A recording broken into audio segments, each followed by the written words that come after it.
This is video 65 in our series on tensor calculus.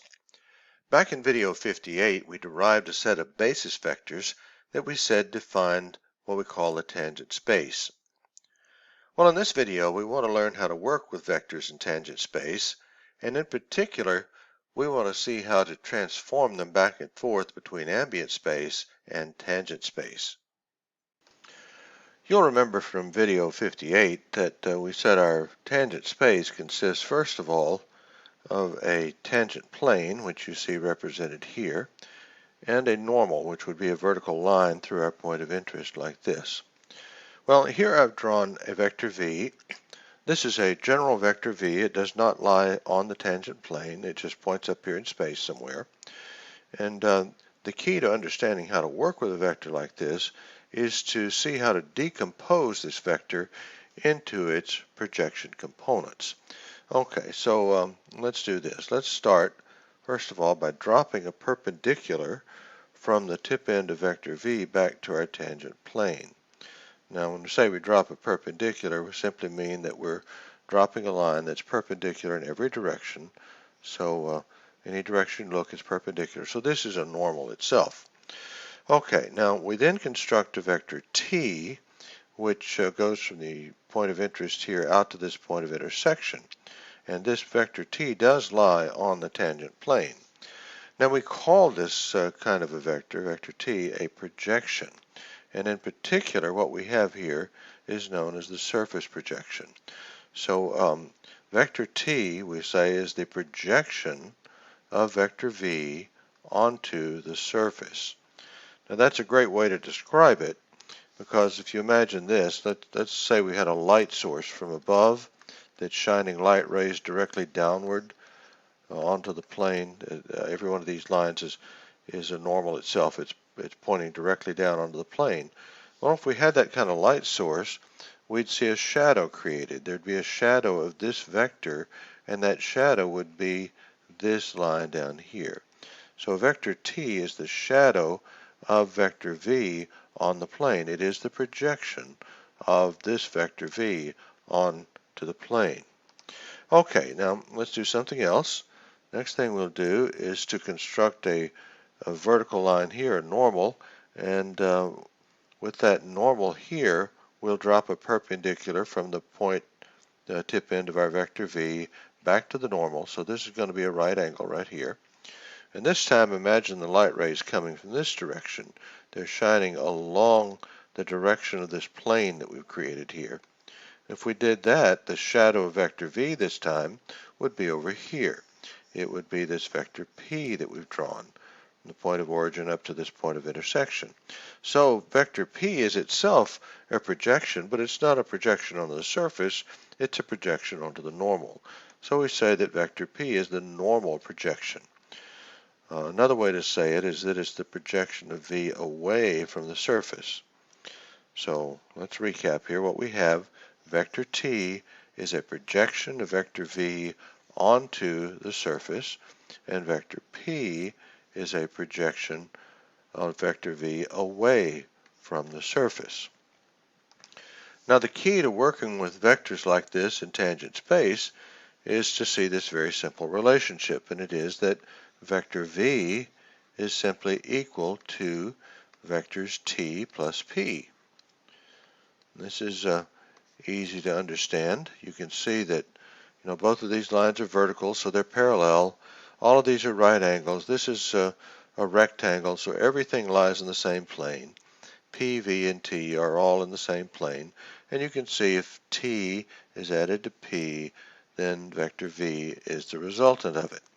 So what we say is that we have decomposed vector v here into its projection components, one projection on the surface and one projection away from the surface. So let's suppose we had a vector that we knew its components in the ambient space, and we want to transform that vector to our tangent space. How would we go about that? Well, let me first of all superimpose on our diagram the basis vectors that we derived back in video 58. You remember we said we're going to have two basis vectors, S1 and S2, that can be used to represent any vector that lies on the tangent plane. and we're going to have a normal that points in this vertical direction as our third basis vector, like this. Okay, so given this representation of basis vectors, we can express this relationship this way. We can say that vector v then is equal to vector t, but vector t can be represented as a linear combination using these surface basis vectors. So in other words, it can look like this: t alpha times s alpha. So this one expression is the equivalent of vector t using our surface covariant basis vectors.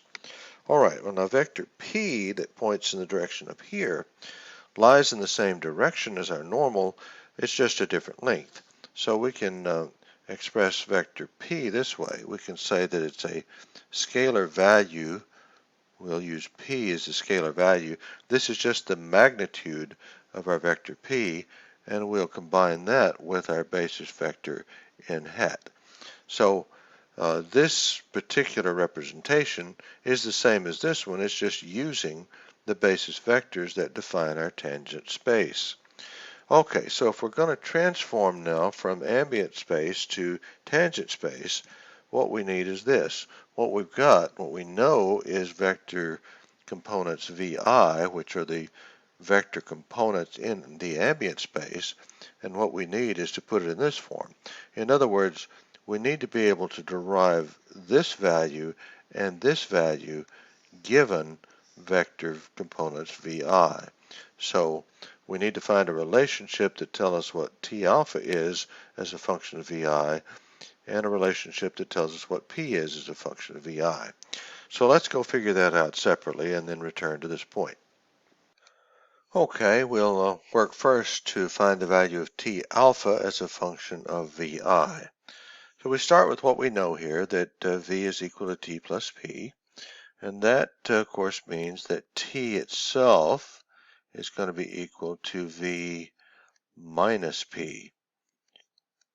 Okay, so next we're going to take the dot product of both sides of this equation with our contravariant surface basis vector s alpha. So we're going to take t and dot it with s alpha in the upper position here. And we're going to do the same thing for every term throughout. So we'll have v dotted with s alpha and p dotted with s alpha, like this. Okay, now the value here is that this particular term is 0, and that's because our vector p is vertical, it's perpendicular to the tangent plane, and s alpha lies in the tangent plane, so these two are perpendicular to each other and the dot product is equal to 0.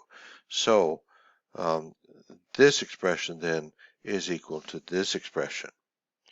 Okay, so now I'm going to replace the values of each of these items in terms of linear combination. So let's see it this way.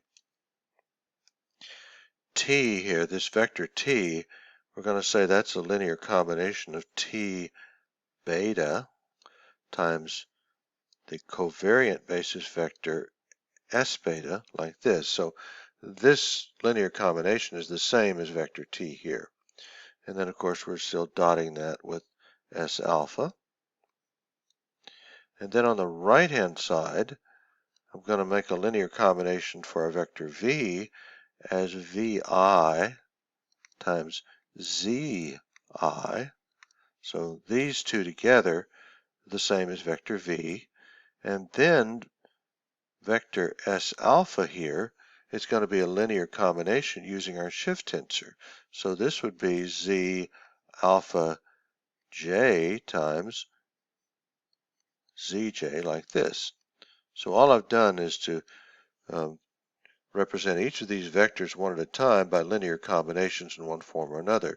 And we've dropped this last term, as we just said, that's equal to 0. Okay, now the left-hand side, this combination, this dot product of these two guys, just gives us a delta factor. So we have t beta times delta alpha beta. And on the right-hand side, the dot product of zi and zj gives us a delta factor. So we have vi times this shift tensor here, z alpha j, times delta ji. Okay, so make sure you see this. These two factors give us this delta function, and this dotted with this give us this delta function right here. Okay, well, obviously on the left-hand side, the beta index is absorbed by the delta factor here, leaving us simply with T alpha. And on the right-hand side, the J index is absorbed, leaving us with an I in the lower position here. And I'll reverse the order of the terms here. So we have Z alpha I times VI. And this is the relationship we're looking for. We now have T alpha as a function of VI. We simply have to contract VI with the inverse of the shift tensor right here, and that'll give us T alpha. Okay, so next let's move over and find out the value of P as a function of VI. To find the value of P, we just need to do a little geometry. So remember that vector P now is a projection of V onto the normal. So that means this is a right angle right here. So we're dealing with a right triangle. Therefore, the value of P, which is just the magnitude of our vector P, or the length of this line, is equal to the length of this line, which is the magnitude of V, times the cosine of the angle between them. So this is equal to magnitude of V times cosine of theta that I've drawn here. Okay, now we have this relationship that the dot product of our normal vector with V is, one of the definitions of the dot product is the product of the magnitude, so product of magnitude of n hat times the magnitude of V times the cosine of theta. So that means that the cosine of theta is equal to the dot product of n hat and V divided by these two scalar values, but our magnitude of n hat is just 1, so we can eliminate that one. So this is just equal to this dot product divided by the magnitude of vector V. So now it's very obvious that if we substitute this expression for the cosine of theta up here, the factor of the magnitude of V is going to cancel out, and that leaves us with this simple relationship that P is just equal to the dot product of n hat with vector V. Okay, from here we play the same little game we played before. We're going to replace each of these vectors in this dot product with linear combinations. So n hat is going to be equal to ni with a contravariant basis vector like this. So this pair of factors is the equivalent of n hat. We're going to dot that with the linear combination for V, and I've got to use a different letter here, can't use I. So this will be Vj times Zj like this. Okay, now, as before, the dot product of these two basis vectors is a delta factor. So we'll have Ni Vj times delta Ij. And of course the J index is absorbed, leaving us only with I in this position. So the value of P boils down to the simple expression of the contraction of Ni with Vi, because J is absorbed here and leaves us only with I. So this is the value of P as a function of Vi. And with that, we have what we need to complete the transformation. So all we need to do now is to substitute our results back here. So this is going to be equal to, first of all, T alpha, which we now know is, as a function of Vi, is simply Z alpha I times VI. So this contraction is the same as T alpha. So we'll add on our basis vector here. And then the value of P, the scalar value, is just the contraction of Ni with VI. So this contraction is the same as the scalar value P, and then we still have to multiply it by vector in hat like that. So what we've got, make sure you get it, given the values of VI, then we can substitute those values into this formula, combine them with the shift tensor and the normal here, and we're able then to represent our vector v as a linear combination using the basis vectors that define our tangent space.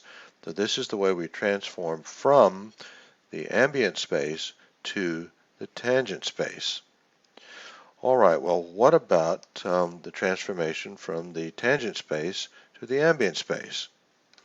Well, there we play off the same basic relationship, only this time we say that our vector v is represented this way. It's going to be equal to ti plus pi combined with the covariant basis vector zi in the ambient space. So all I've done here is you represent t and p both as linear combinations using this basis vector, and then factor that basis vector out right here. So what that means is that this is now a linear combination for v in the ambient space.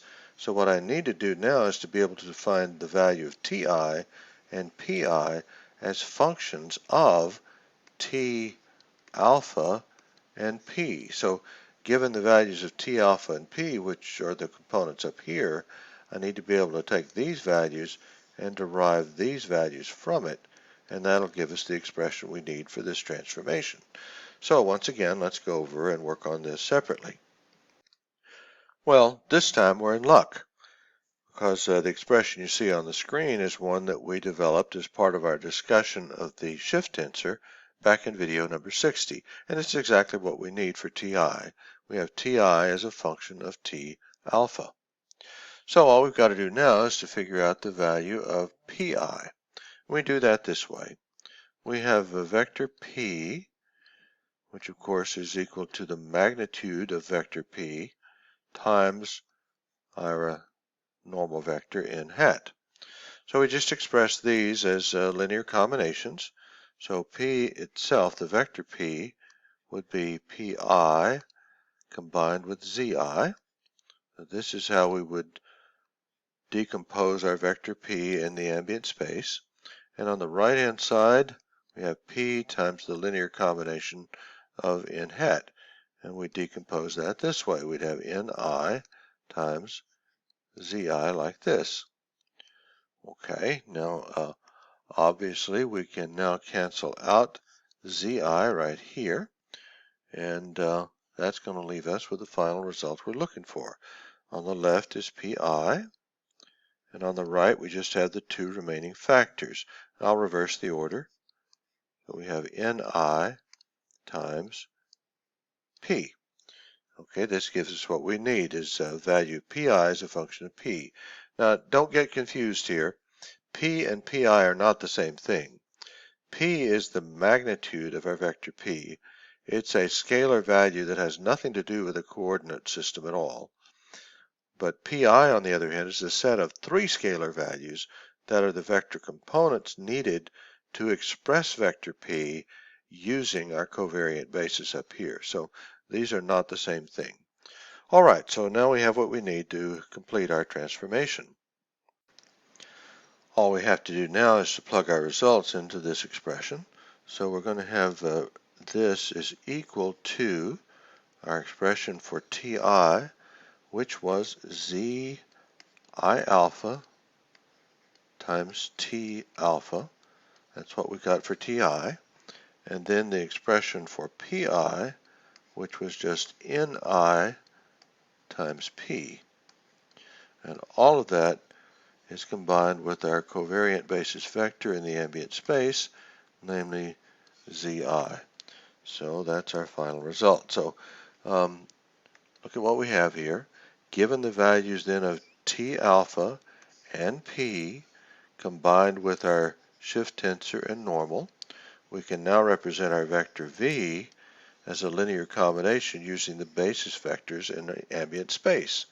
So that's the way we would transform from our tangent space back to the ambient space. So if we know the values of VI in our ambient space, we'd use this expression to transform to the basis vectors in our tangent space.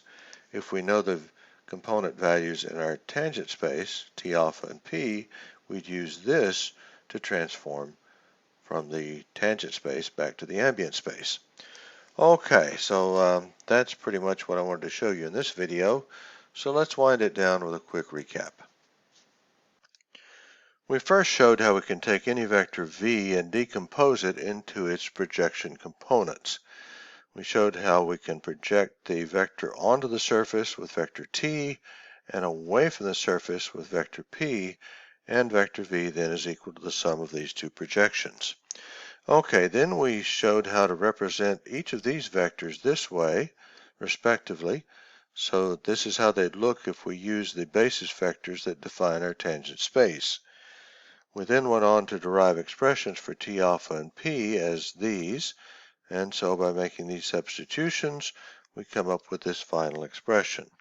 So given the value of VI, which is the vector components of our vector in the ambient space, we can substitute them in here and show how the vector looks if we use the basis vectors that define our tangent space. Next, we did just the opposite. We showed how we can represent this decomposition this way, and then we found expressions for Ti and Pi as this and this, and by making these substitutions, we come up with this expression. So this time, if we know the values of T alpha and P, which are the vector components in the tangent space, we can plug them in here and get a representation of the vector as a linear combination in the ambient space. All right, so this would be the transformation from ambient to tangent space, and this would be the transformation from tangent to ambient space. Okay, in the next video, what we're going to do is continue along these lines to introduce something we call the projection operators.